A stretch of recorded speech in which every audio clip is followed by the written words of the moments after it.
Former New York City Mayor Mike Bloomberg announced today he's donating $100 million to 4 historically black medical schools.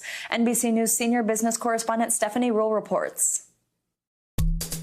Well, we know that Mike Bloomberg means business, and today it's very good business. When he was running for president, he announced the Greenwood Initiative, which was his black economic empowerment program. Well, now, as a private citizen, he is launching the first leg of that initiative with a $100 million donation to 4 predominantly black medical schools. There's some pretty grim facts out there. Only 5% of doctors in America today are black.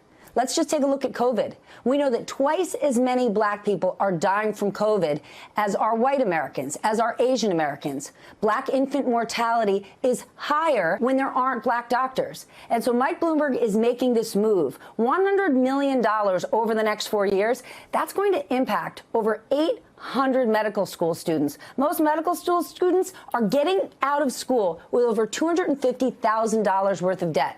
This is essentially going to erase that and hopefully get us one step closer to creating actual generational wealth and closing that income gap, not just addressing race from the bottom up, but saying here are some of our most promising students, medical students. Let's get them in the best positions and get them in them quickly. It's a big move from Bloomberg Philanthropies and hopefully a big move that's going to help a whole lot of students and the medical community and health outcomes at large.